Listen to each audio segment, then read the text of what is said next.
নমস্কাৰ আসাম এডুকেশ্যন চেনেললৈ সবকে স্বাগতম জনাইছোঁ। আমাৰ প্ৰিভিয়াছ ভিডিঅ'টো ডিএমই নন টেকনিকেলৰ মেৰিট লিষ্টটো কেতিয়া পাব্লিছ কৰিব পাৰে সেইটোৰ ওপৰত আছিলে। কোনোবাই যদি চোৱা নাই ভিডিঅ'টো প্লিজ চাই ল'ব, কমেণ্ট ছেকশ্যনত লিংকটো পিন কৰি দিয়া হৈছে। এণ্ড সেইটো ভিডিঅ'ত বহুতখিনি কেণ্ডিডেটছে কমেণ্ট কৰি সুধি আছিলে যে দাদা 84 পাইছোঁ, চান্স আছে নে? 94 পাইছোঁ, আনৰিজাৰ্ভ কেটেগৰী বা SC কেটেগৰী, চান্স আছে নে? সো আমি ভাবিলোঁ যে এইটো টপিকৰ ওপৰত এটা ডেডিকেটেডলি ভিডিঅ'টো বনোৱা ভাল হ'ব, যাতে সবৰ কনফিউজনটো ক্লিয়াৰ হৈ যাওক। তো হওক আজিৰ ভিডিঅ'টো আমি আৰম্ভ কৰোঁ। সো আমি জানো যে কুৱেশ্যন 50টা আহিছিল বাট মাৰ্কছ 100 আছিলে। এইটো প্যাটাৰ্নে গেম চেঞ্জ কৰি দিয়ে, কাৰণ পেপাৰত এটাটো কুৱেশ্যন কম আছে এণ্ড সেকেণ্ডলি পেপাৰৰ ডিফিকাল্টি লেভেলটো ইজি হয়। আৰু ক'ব গ'লে ইজি টু মডাৰেটৰ ভিতৰত থাকে কুৱেশ্যন পেপাৰটো। সো এইটো আপোনালোকৰ সবৰ কাৰণে ইজি হৈ যায় টু স্ক'ৰ 45 to 46 ইফ কোনোবাই যদি চিলি মিষ্টেক্স নকৰে আৰু অলপমান ভালকৈ পঢ়িছে, দেন 45 to 46 কুৱেশ্যন কাৰেক্ট কৰা কোনো ডাঙৰ কথা নহয়, which means 90 to 92 marks আপোনালোকৰ সবে আনিব পাৰে। অলমোষ্ট সবৰ কাৰণে পসিবল হৈ যায় ইমান নম্বৰ আনা। This is the main reason cut off high যোৱাৰ বাবে।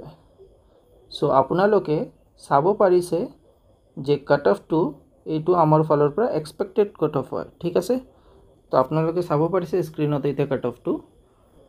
আনৰিজাৰ্ভ কেটেগৰীৰ কাৰণে 96 to 97 মাৰ্কছ, OBCৰ কাৰণে 94 to 96 মাৰ্কছ। আমি এইটো মাৰ্কছৰ কথা কৈ আছোঁ। যদি কুৱেশ্যন আপোনালোকে চাই তো আনৰিজাৰ্ভ কেটেগৰীৰ কাৰণে 48টা মান কুৱেশ্যন কাৰেক্ট থাকিলে আপোনালোকৰ চান্স আছে, গ্ৰীণ জোনত থাকিব পাৰে আপোনালোকে।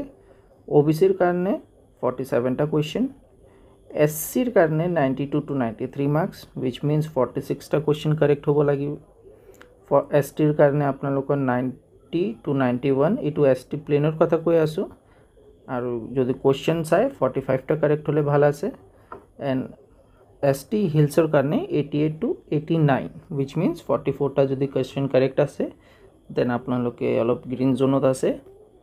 আৰু এটা কথা যে অসমত ফৰ এভৰি ভেকেঞ্চি ৱুমেনৰ কাৰণে 30% চিট ৰিজাৰ্ভেশ্যন আছে, বাট এইটো নটিফিকেশ্যনত ক্লিয়াৰলিকৈ মেনশ্যন কৰা হোৱা নাছিলে যে এইটোত আপোনালোকৰ 30% ৱুমেন চিট ৰিজাৰ্ভড আছে নে নাই। যদি ৰিজাৰ্ভ থাকে ৱুমেনৰ কাৰণে 30% চিট, দেন কাট অফটো আৰু বেছি হাই গুচি যাব। এতিয়ালৈকে আমি কনফাৰ্ম নহয় যে 30% ৱুমেন চিট ৰিজাৰ্ভ আছে নে নাই। আসাম পুলিচততো আছিলে, বাট এইটোত এতিয়ালৈকে ইহঁতে মেনশ্যন কৰা নাই। আৰু বেছি দিন অপেক্ষা কৰিব নালাগে, আমি ডেট মেনশ্যন কৰিয়ে দিছোঁ যে 25 আগষ্টৰ পৰা 5 ছেপ্টেম্বৰৰ ভিতৰত মেৰিট লিষ্টটো পাব্লিছ কৰি দিব পাৰে গভৰ্ণমেণ্টৰ ফালৰ পৰা। তো জাষ্ট আপোনালোকে ৱেইট কৰক আৰু ৱেবছাইটটো চেক কৰি থাকিব, অফিচিয়েল ৱেবছাইটটো যে দিছে নে নাই। আপোনালোকৰ দিলেতো আমি জনাই দিম বাৰু। আৰু যদি আপোনালোকৰ এই ভিডিঅ'টো চাই পিনে ভাল লাগিছে তেনে আমাৰ চেনেলটো প্লিজ ছাবস্ক্ৰাইব কৰি দিব। ধন্যবাদ এই ভিডিঅ'টো পূৰা শেষলৈকে চাবলৈ। ধন্যবাদ।